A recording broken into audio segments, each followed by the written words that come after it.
Hello everyone, welcome to Opti Gaming channel. Today's topic is 10 tips you need to know.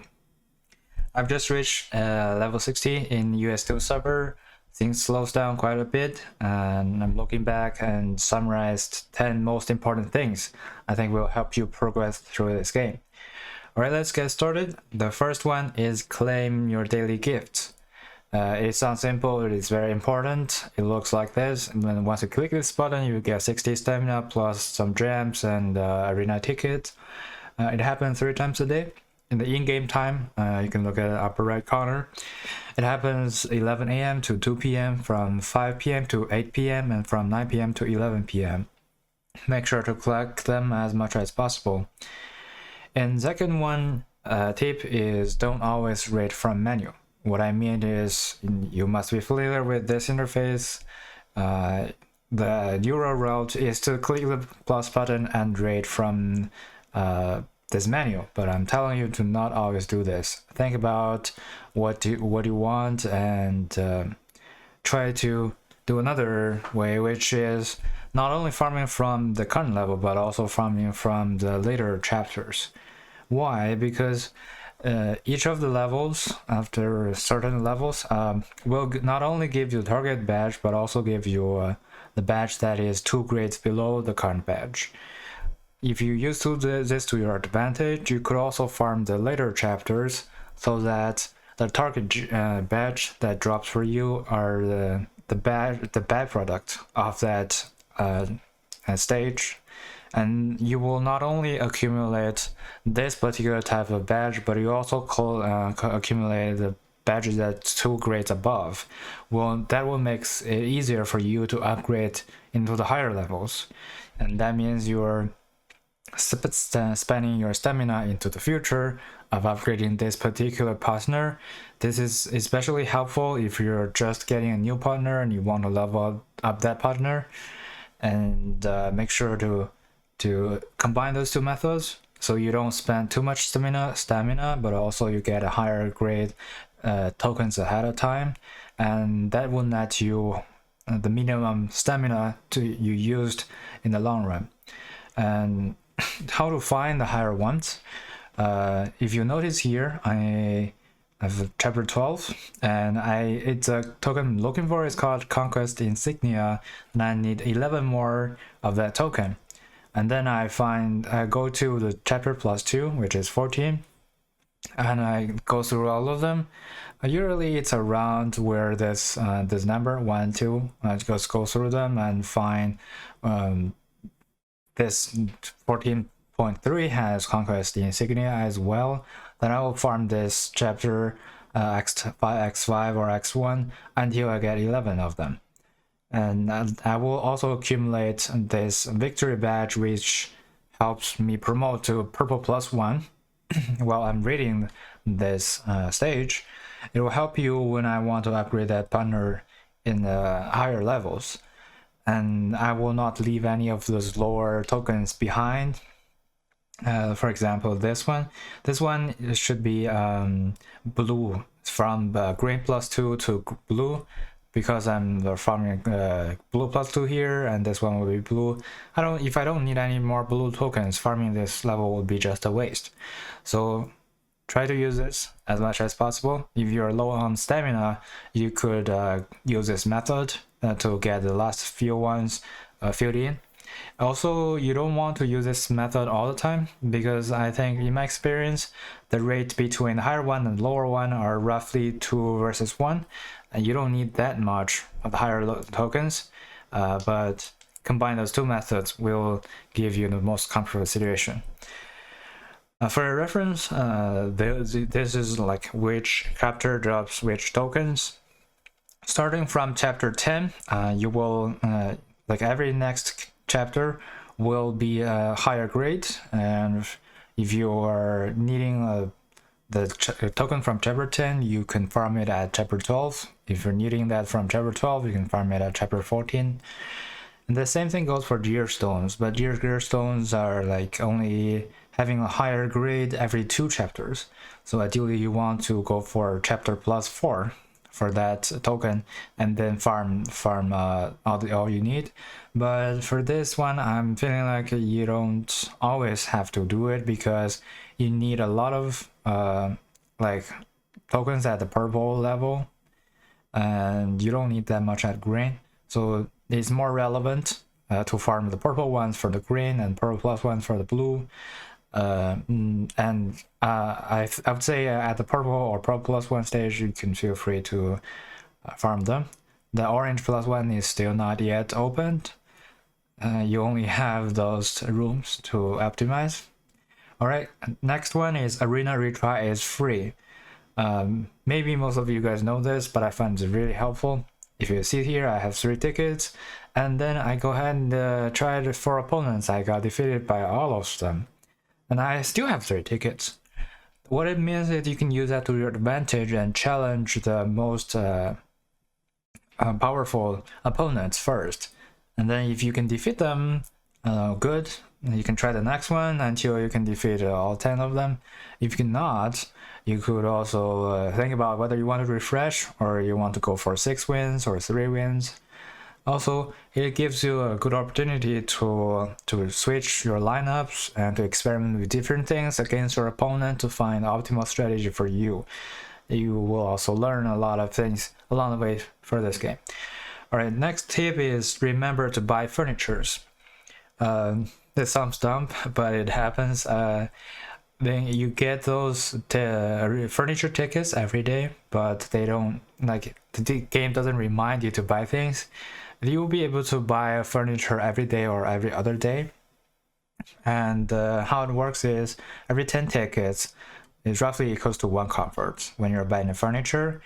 However, if you ever want to spend any gem to help you progress a little bit faster, you should spend it in this direction.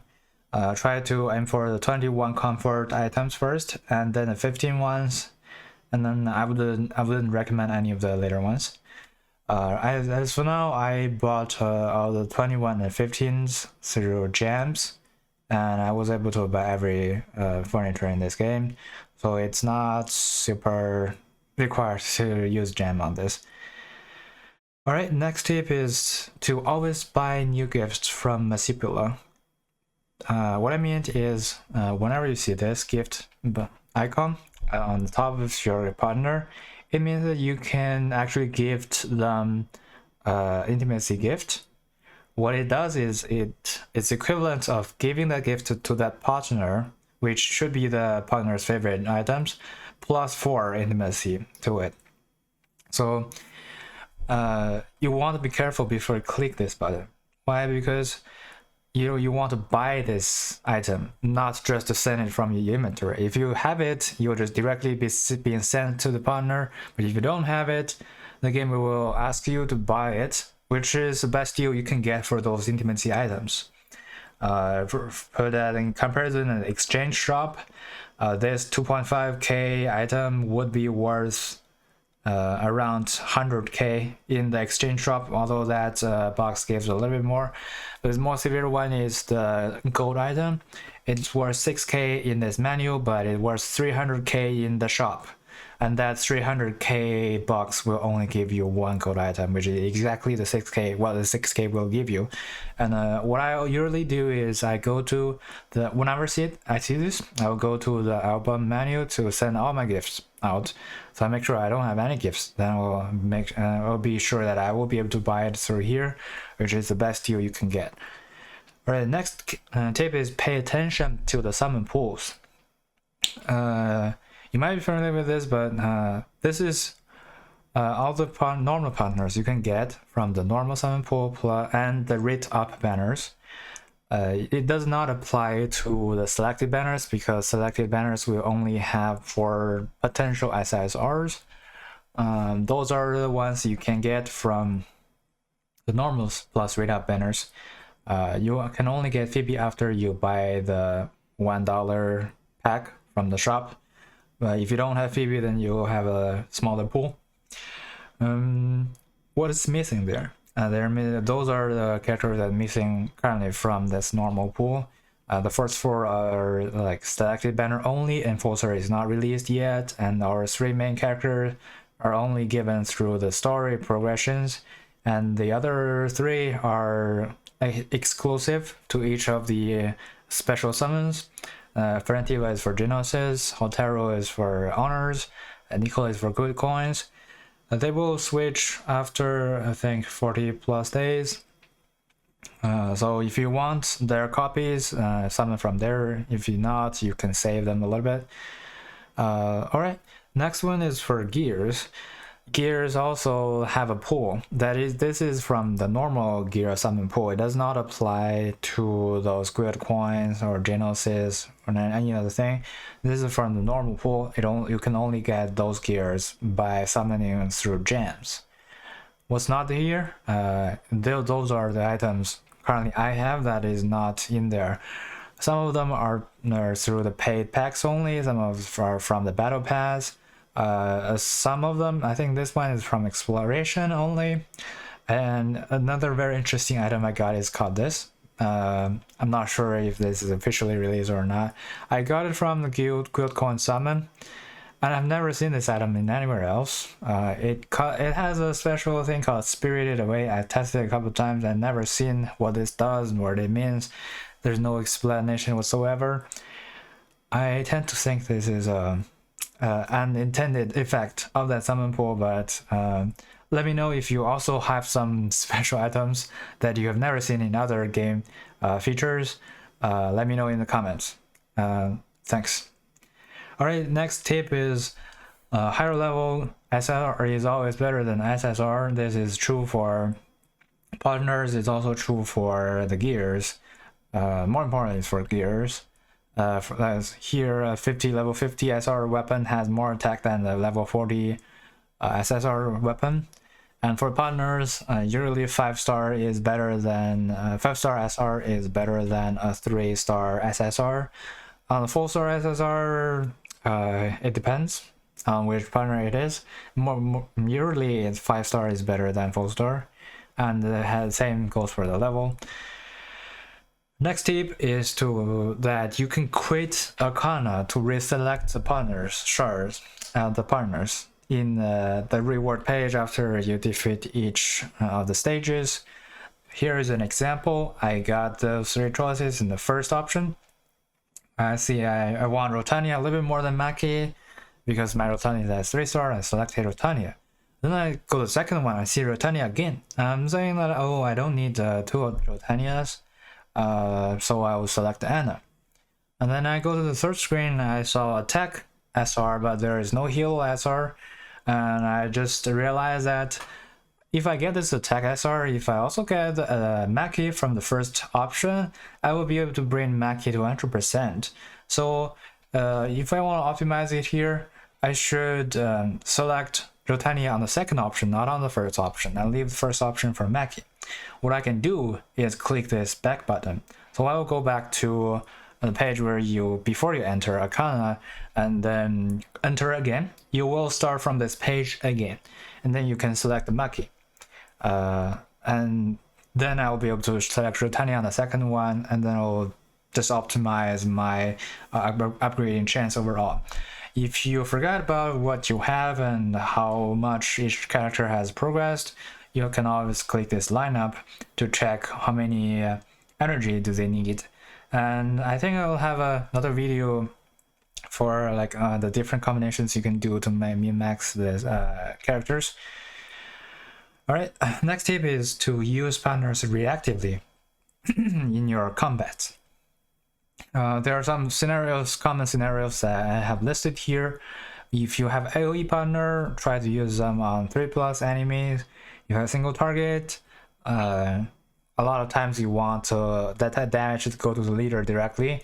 So when the leader is available, you place them. And for some of the rate reducing effects, Miyuki and Edward, don't use them like when enemy don't have any rage accumulated. Use them when a lot of enemies or one of the enemies are about to rage the full rage, and then you can pop them and they will not be able to use their skill at all, and a big win for you. Same for Kasumi and Edward, they have the steal effect. Actually Carol also has this, so they can steal shields, invincibility, and other buffs. So only place them, try to place them whenever you see shields or invincibility, and use them to break through those walls that you were not able to. Especially for whenever you see Kiraya as a boss, the Kiraya shield will be just too hard to break through, and stealing that shield will effectively deal a lot of damage to that boss. Angela and Eamon can revive the partners, so only use them. Try to use them after some key partners have died and you want them back. Pop Angela or Eamon. For healers, the big counter is Phenibus.